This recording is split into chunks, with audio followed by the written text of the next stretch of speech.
예, 감사합니다. 오늘도 이렇게 비가 오는 중에도 수요 기도에 많은 분들 나오셔서 감사합니다. 오늘도 주의 말씀으로 충만해지시고 사모하는 심령마다 하나님께서 깨닫는 은혜 주시고 주의 말씀에 생명이 되어서 그 생명으로 많은 열매를 맺는 귀한 시간 되시길 축복합니다. 우리가 인생 살아가는 거 여러분 쉽지 않습니다. 인생은요 단순하지 않고 참 복잡한 것 같아요. 이 복잡한 문제를 풀기 위해서는요 하늘의 지혜가 필요한 겁니다. 지금 고린도 교회는요 또 한 가지 문제를 가지고 바울에게 자문을 구하고 있습니다. 그것은 뭐냐? 바로 우상에게 바친 제물에 대한 문제예요. 우리나라에도 보면요 예전에 그 고기가 참 귀한 시절이 있었어요. 저 어렸을 때도 보면 그 명절에 소고기 이렇게 싸서 신문지에 이렇게 착 싸갖고 그 고기 주면 꼬맹이 때 보면 이 소고기가 얼마나 귀한지 몰라요. 우리 또 그런 때가 있었잖아요. 고기가 이렇게 흔하지 않는 그런 어려운 고기 먹는 게 참 1년에 몇 번 안 되는 그런 어려운 시절이 있었습니다. 그렇게 고기가 귀했었는데 고린도도 보면 아주 물론 고린도는 아주 잘 사는 도시였습니다. 그럼에도 불구하고 고기가 그렇게 흔치 않았다는 거죠. 그래도 고기를 흔히 볼 수 있는 곳이 어디였냐? 신전이었어요. 신전. 이 신전에 바쳐진 고기가 일반적으로 시장에서 유통되는 거예요. 그러니까 믿기 전에는 신전에서 올린 고기를 먹는 것 이게 아무 문제가 되지 않았습니다. 그러나 예수를 믿고 난 다음에는 신전에서 바쳐진 음식들을 혹시 내가 먹으면 어떻게 하지라는 그런 고민이 생기게 된 겁니다. 여기에는 두 가지의 견해가 충돌해서 서로 대립하게 되는데요. 하나는 우상에게 바쳐진 고기를 시장에서 사 먹으면 절대로 안 된다는 강경파였습니다. 또 하나는 그런 것 갖고 뭐 그렇게 신경 쓰냐. 하나님이 주신 것이 다 선한 것 아니나 문제없다라고 주장하는 자들이었어요. 이 둘이 극하게 대립했다는 거죠. 막 싸웠다는 거예요. 누가 옳으냐 그르냐로 싸웠다는 겁니다. 여러분 우상이 무엇입니까? 신이라고 여기는 물건이나 재물을 섬기는 것이 우상입니다. 그러나 크리스찬에게 있어서는요 우상이 아무것도 아니에요. 왜냐하면 우리는 하나님 한 분만을 섬기는 자들이기 때문입니다. 우리 4절 말씀 다시 한번 같이 읽어볼까요? 4절입니다. 그러므로 우리의 재물을 먹는 일에 대하여는 우리가 우상은 세상에 아무것도 아니며 또한 한 하나님은 한 분밖에 없는 줄을 아노라. 우리는 안다 그랬어요. 우리는 우상이 아무것도 아닌 것을 헛것임을 압니다. 디모데전서 4장 4절에도 하나님께서 지으신 모든 것이 선함에 감사함으로 받으면 버릴 것이 없다 그랬습니다. 하나님이 참 하나님 됨을 우리는 알고 있어요. 참 하나님이 유일하신 하나님 한 분이라는 것, 그것을 아는 사람이 고기를 먹으면 전혀 문제되지 않습니다. 그러나 문제가 되는 것은요, 믿음이 연약한 자들이 볼 때 문제가 될 수 있다는 거예요. 어떻게 보면요, 이 두 가지 경우는 다 모두 성경에 근거를 둔 것입니다. 그러나 무엇이 옳고 그르다를 따지면은 논쟁의 요지가 되는 거예요. 사실 그렇습니다. 이런 논쟁은요, 여러분 시대마다 발생했어요. 시대마다 계속되고 있어요. 이렇게 논쟁이 계속되어질 때 우리는 어떤 행동 원리를 가지고 그러면 행동해야 할까? 오늘 말씀을 통해 이것을 좀 생각해 봤으면 좋겠습니다. 이렇게 세상은요, 계속되는 논쟁들이 있는데 그걸 가지고 우리는 어떤 행동 원리를 갖고 행동해야 될까? 오늘 말씀 통해서 몇 가지 우리가 생각해 보면서 하나님의 은혜를 함께 나누고자 합니다. 먼저는 우리는 지식을 가지고 있어야 된다는 거예요. 하나님이 어떤 분인지, 우상이 무엇인지 우리는 설명할 수 있어야 됩니다. 여러분, 진리를 알아야 진리가 자유로울 수 있어요. 진리를 알아야지 자유로울 수 있는 거예요. 그 요한복음 8장 32절에 보면 진리를 알지니 진리가 너희를 자유롭게 하리라 그랬어요. 우리가 진리를 아는 만큼 자유롭게 되는 거예요. 진리를 모르면 부자연스러워지는 거예요. 여러분, 언어도 그렇잖아요. 우리가 외국에 나가 보면요, 그 나라 언어를 할 수 있다는 게 얼마나 자유로운지 몰라요. 중국은요, 보통 90%가 영어를 못해요. 영어를 못 알아들어. 코카콜라, 그래도 몰라. 무슨 말인지 몰라.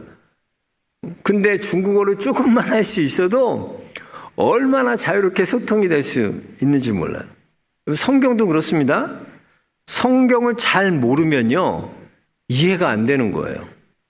그러니까 성경을 공부해야 돼요. 우리가 보면 이제 수요 기도에는 신약 성경에 나오는 이 강해 설교하고 있고, 이번 고린도 전서를 강의하고 있고, 또 오후 찬양 예배는 구약 성경에 이제 열왕기상 사무엘하 끝나가요. 그거 끝나면 열왕기사 또 들어. 이게 여러분 이렇게 하는 말씀만 강해만 잘 듣고 그래도요, 얼마나 많은 도움이 되는지 몰라요. 이것만 잘 들어도 여러분 얼마나 많은 것이 깨달아지는지 모릅니다. 여러분, 우리는 배우는 자들이 항상 배우는 자세를 가지고 있어야 돼요. 그래서 요한복음 17장에 보면 예수님께서 기도하시잖아요. 그 대제사장적 기도다 말씀하는데, 거기에 보면 영생 곧 유일하신 참 하나님과 그가 보내신 자 예수 그리스도를 아는 것이다 그랬어요. 영생이 뭐라고요? 예수 그리스도를 아는 거예요. 예수 그리스도를 아는 거. 알아야 여러분 영생 생명을 얻는 거예요. 우리는 참 진리 대신 예수 그리스도를 아는 지식에서 충만해야 져야 될 줄로 믿습니다. 그런데 이 지식이 이렇게 우리에게 힘이 되는데, 이 지식이 변질되면요, 교만으로 빠지게 되는 거예요. 지식의 위험성은 어디에 있나? 교만에 있는 거예요. 교만. 그래서 늘 우리는요, 지식을 우리의 겸손으로 감싸야 돼. 안 그러면 지식이 변질되면 교만해지기 쉽기 때문이에요. 우리 1절, 2절 다시 한번 읽어볼까요? 1절, 2절. 우리의 재물에 대하여는 우리가 다 지식이 있는 줄 아나 지식은 교만하게 하며 사랑은 덕을 세우나니 만일 누구든지 무엇을 아는 줄로 생각하면 아직도 마땅히 알 것을 알지 못하는 것이요 그랬습니다. 그렇습니다. 지식은요, 겸손으로 감사해야 돼요. 겸손으로 감싸지 않으면 싸우게 돼 있는 거예요. 오늘 고기를 먹어도 된다고 주장하는 자들과 고기를 먹으면 안 된다고 주장하는 자들 모두 다 성경의 근거, 성경의 지식을 가지고 있었어요. 그런데 그들에게 지식은 있었지만 무엇이 없었습니까? 그들에게는 겸손이 없었다는 거예요. 그러니 서로 싸우게 되는 거예요. 지식만 갖고 있으면 싸우게 되는 거예요. 지식을 겸손으로 감싸지 않으니까, 겸손이 없으니까 싸움을 하게 되는 거예요. 네?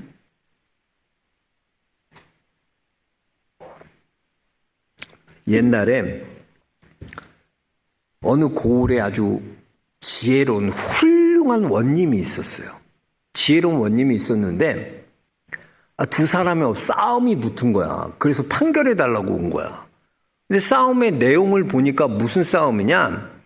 한 사람은요, 3 곱하기 3은 8이다라고 믿는 사람이야. 그 3 곱하기 3이 8이 진리라는 거야. 근데 자꾸 그 옆에 있는 사람이 뭔 소리냐, 말도 안 되는 소리 하지 마라. 3 곱하기 3은 9다. 이거 갖고 둘이 싸움이 붙은 거야.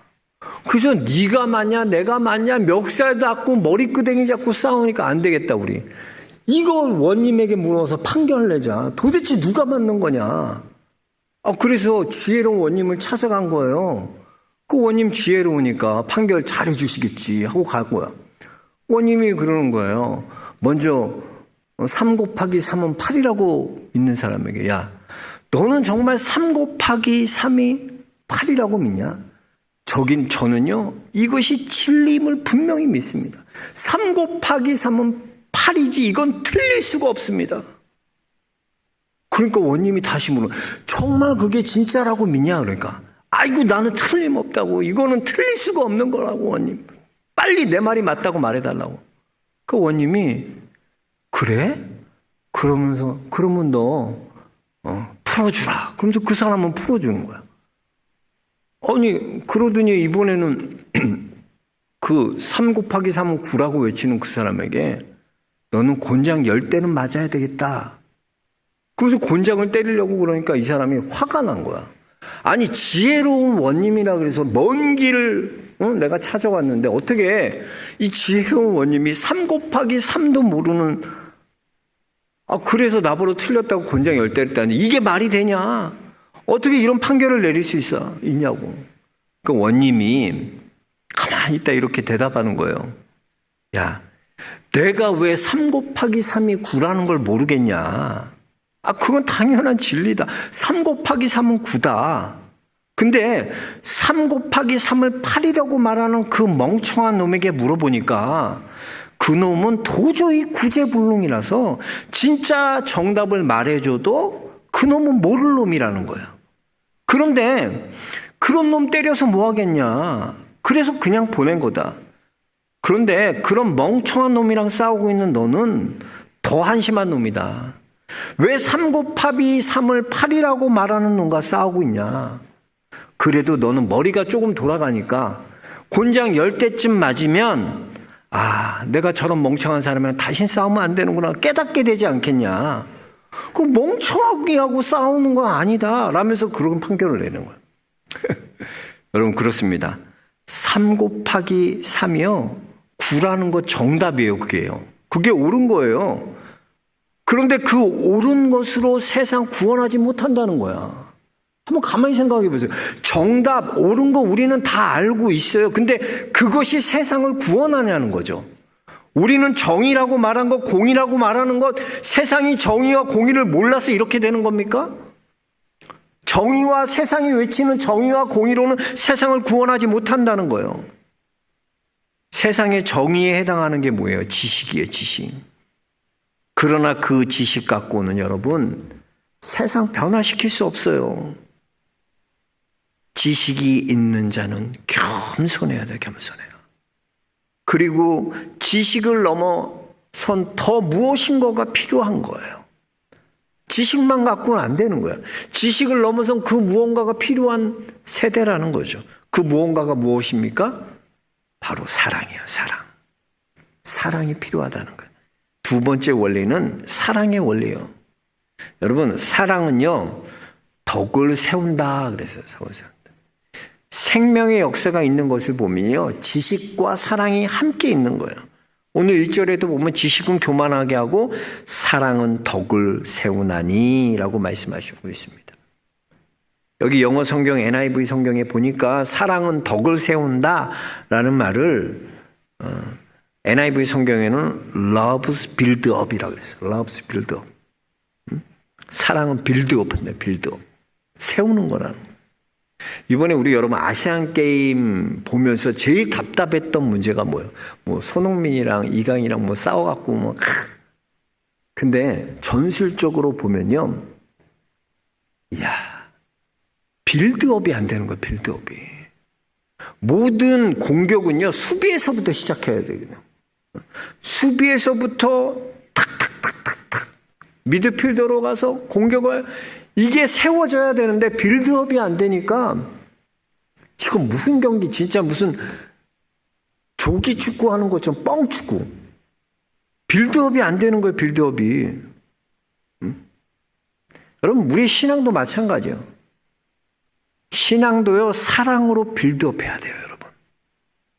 여러분 옳고 그른 걸로 맨날 싸우지 말라는 거예요. 누가 옳으냐 그르냐 그걸로 여러분 정의가 실현된다? 여러분 그럼 우리나라의 정의가 벌써 실현됐게. 맨날 야당 여당 싸우는 거예요. 누가 옳다, 내가 옳다고 싸우는 거 아니에요.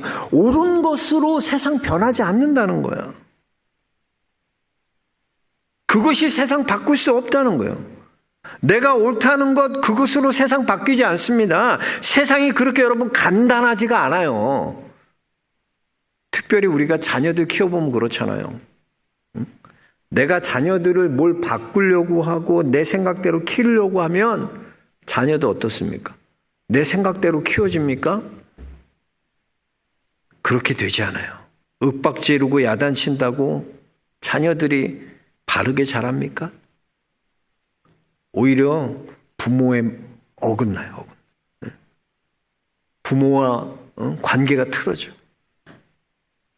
오히려 자녀들을 감싸주고 사랑으로 품어줄 때, 자녀 말에 공감해줄 때 자녀들이 마음이 열리고 하나하나 조금씩 변해가는 거예요. 사실 사랑이 사람을 변하게 하잖아요. 보면. 저도 보면 사랑이, 아버지의 사랑, 어머니의 사랑이 깨달아질 때 비로소 자녀의 모습을 갖춰갈 수 있는 거예요. 진정한 자녀의 모습이 되기는 그 사랑을 깨닫기까지 시간이 필요한 거예요. 기간이 필요한 거예요. 그렇습니다. 여러분, 지식을 넘어선 겸손과 사랑이요, 사람을 변화시키는 거예요. 저는 우리 영락의 모든 성도님들이 그리스도의 지식에 충만한 데까지 자라나게 축복합니다. 뿐만 아니라 이런 변화를 만드는 겸손과 사랑의 성도들이 모두 되시길 주의 이름으로 축복합니다. 그리고 마지막으로 세 번째 원리는요, 말씀 따라 순종하는 원리예요. 오늘 말씀에 보면 양심이란 말이 계속 나오지 않습니까? 이 양심이란 말이 바로 말씀의 원리예요. 지식이 있으면 교만으로 빠지기 쉽고요. 사랑은 이 해석하는 것이 쉽지 않습니다. 그러나 하나님의 말씀은요, 변하지 않아요. 이 변하지 않는 하나님의 말씀에 순종할 때 비로소 우리가 아는 것을 넘어서 하나님이 일하시는 것을 보게 되는 거예요. 그래서 우리가 순종할 때 비로소 하나님의 뜻이 보이기 시작해요. 여러분 삶에 왜 하나님의 뜻이 이루어지는 것을 보지 못하나? 가만 생각해 보세요. 내 삶에 분명히 하나님의 뜻이 이루어지길 원하지만 내가 그 하나님의 뜻에 순종하고 있는가를 살펴봐야 돼. 순종해야 볼 수 있는 거예요. 요한복음에 나오는 첫 번째 이적이 뭐예요? 가나의 혼인잔치에 물이 포도주가 되는 이적 아닙니까? 많은 사람들이요, 포도주가 떨어졌을 때, 포도주가 나올 때, 이 포도주, 이런 좋은 포도주를 왜 나중에 내오지? 이 좋은 포도주가 어디서 나는지 아는 사람이 아무도 없었어요. 그런데 누구는 압니까? 물 떠온 하인들은 알더라 그랬어요. 예수님께서 물 항아리에 물을 버라 라고 말하고 그 물을 갖다 줘라. 그 말씀에 순종한 하인들은 그것이 어떻게 된 일인지 알게 되었다는 거예요. 여러분, 그렇습니다. 내 삶 가운데 하나님의 뜻이 이루어지는 건요, 내가 순종하는 만큼 하나님의 뜻이 보이기 시작하는 거예요. 순종하면 하나님의 일하심이 보여요. 왜 하나님의 일하심을 내 삶 가운데 경험하지 못하나? 내 삶 가운데 그 순종이 없기 때문이에요. 누가복음 10장에 보면요, 마르다와 마리아의 이야기가 나오지 않습니까? 예수님께서 베다니 집에서도 그 나사로의 누이인 마르다와 마리아의 집에 자주 가셨어요. 아주 인연을 깊이 맺고 계셨는데, 거기에 말씀에 보면 마리아는 예수님 발치에 앉아서 주의 말씀을 듣고 마르다는 분주하게 일을 했다 그랬어요. 그래서 예수님께 꾸중 듣지 않습니까? 어떤 신학자들은요, 이 마르다의 분주함을 어떻게 해석하냐면 마르다의 분주함은 불순종이었다라고 해석합니다. 근데 우리는 좀 이게 과하다고 생각합니다. 마르다도 한편으로 보면 그런 사람 있잖아요, 성격이. 예수님 오셨으니까 분주하게 어떻게든 나는 잘 대접하고 싶은 거야. 그래서 분주하게 요리하고 막 이것저것 하고 맛있는 거 예수님 만들어. 그것도 예수님 사랑해서 한 거 아니에요? 근데 성경학자들, 어떤 성경학자는 그것이 불순종이었다라고 말한다는 거죠. 우리는 좀 과하다고 생각합니다. 그런데 이것을 헬라어 원문으로 보면요, 보다 명확하게 그 뜻을 이해할 수 있어요. 여기서 마리아라 하는 동생이 있어 주의 발치에 앉아 그의 말씀을 듣더라. 그렇게 나오거든요. 근데 이 말을 원어로 보면요. 우리는 마리아가 무슨 스스로 앉아서 예수님 발치에 앉아서 예수님의 말씀을 들었다고 생각하기 쉽습니다. 그런데 원문은 전혀 달라요. 원문은 그렇지 않고요. 여기에 보면 스스로 동생이 있어 주의 발치에 앉아, 이걸 어떻게 말하냐면 주어가 생략된 채로 앉혔다라고 본 거예요. 그러니까 즉 이것은 주님이 앉히셨다는 거예요. 예수님이 앉으라고 말씀하실 때 마리아는 순종하여 예수님 발치에 앉아서 예수님 말씀을 들었고, 마르다는 그 말씀을 지금 말씀 들을 시간이 어디 있습니까? 지금 저는 너무나 바빠요. 말씀 들을 시간이 없습니다. 예수님, 마리아도 좀 저를 돕게 해주세요. 라고 불순종했다는 거예요. 그 원문에 보면 충분히 이렇게 불순종이 될 수 있는 거예요. 내 생각에는 음식하는 것이 중요하고요. 예수님 대접하는 것이 더 중요하다고 생각하는 거예요. 예수님이 앉으라고 말해도 내 생각, 내 경험으로는 그렇게 해서는 안 된다는 거야. 예수님도 그래요. 베드로도 그러잖아요. 꿈에 보면 예수님이 거룩하게 하신 것을 그걸 어떻게 난 먹을 수 없다는 거야. 베드로는 먹을 수 없다는 거야. 근데 주님이 거룩하게 하셨으니 먹으라 그러면 먹어야 되잖아. 근데 그게 안 되는 거야. 왜? 우리의 지식과 이성과 경험으로는 그렇게 하는 것이 옳지 않다고 생각하기 때문에. 그러니까 그건 뭐예요? 주의 말씀보다 내가 생각하는 경험과 지식이 더 우선순위에 있는 거야. 그렇기 때문에 순종하지 못하는 거야. 이게 불순종이라는 거야. 여러분, 이게 참 빠지기 쉬운 심정이에요. 함정 같은 거야. 우리도 그래요. 주님이 말씀하실 때 왜 즉각적으로 우리가 순종하지 못할까? 내 지식과 내 경험과 내가 알기로는 그것이 충돌한다는 거죠. 주의 말씀과 내 경험과 충돌하는 거예요. 베드로가 그물을 내린 것은요, 그 예수님의 말씀이 옳기 때문에 그물을 내린 게 아니에요. 베드로는요, 갈릴리 어부라서 어디서 물고기가 잘 잡히는지 너무나 잘 알고 있어요. 근데 깊은 곳에 그물을 내리면 물고기 잡을 수 없다는 걸 알아요, 본인도요. 그런데 그 예수님의 말이 옳기 때문에 순종한 게 아니라 예수님의 말씀이기 때문에 순종한 거야. 그러니까 마르다도 뭐예요, 사실은? 마르다도 정성껏 예수님 대접하고 이렇게 하면 그게 예수님 기뻐하시게 하는 거라고 생각했어. 그러나 예수님은 그렇지 않아. 순종이 제사보다 낫고 듣는 것이 수양의 기름보다 나으니. 순종하는 만큼 보이는 거야. 주의 말씀에 여러분이 순종하는 만큼 자라나고요. 주의 말씀에 순종하는 만큼 주님께서 일하시는 것을 여러분 삶에 보게 될 줄로 믿습니다. 그렇습니다, 여러분. 우리가 알고 있는 지식 참 귀해요. 여러분이 주님에 대해서 알고 있는 거 너무나 귀해요. 그런데 조심해야 될 거 뭐냐? 그 지식이 변질되지 않도록 겸손으로 감싸야 돼. 항상 겸손해야 돼.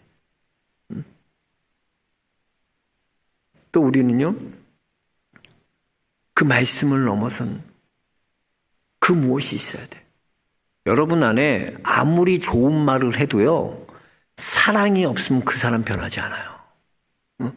그 듣는 사람이 느끼거든. 그게 사랑으로 얘기하는 건지. 그래서 그 사람 하는 말이 참 아프고 좀 속상하고 듣기 싫어도 그 사람 하는 말이 사랑처럼 느껴지는 사람이 있어. 그 말할 때 정말 나를 사랑하는구나. 이 사람이 나를 너무나 사랑해서 이런 말을 해주는 거구나.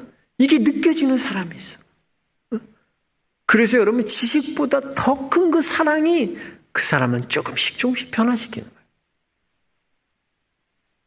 그리고 우리는 지식보다 사랑보다 더 큰 하나님의 말씀, 그 하나님의 말씀이 우리가 순종할 때 하나님의 일하심을 보게 된다. 여러분이 옳고 그르냐로 변화시킬 수 없어요. 그 옳고 그르냐보다 더 큰 그 사랑이 그 사람을 변화시키는 거고, 더 나아가서는 하나님의 말씀에 순종하는 만큼 하나님이 일하시는 걸 여러분 삶 가운데 보게 될 줄로 믿습니다. 저는 우리 영락의 모든 성도님들이 이런 신앙의 빌드업, 하나님 앞에 철저하게 순종해서 하나님이 일하시는 것을 보게 되는 귀한 믿음의 길 걸어가시기 주의 이름으로 축복합니다. 오늘도 여러분, 하나님은 여러분을 위해 일하십니다. 하나님의 일하세요. 그 하나님의 일하심을 바라보고 나를 위해 일하실 그 하나님 바라보며 순종함으로 나아갈 수 있는 믿음의 성도들 모두 되시기 주의 이름으로 축원합니다. 우리 하나님 주가 일하시네 같이 찬양하겠습니다.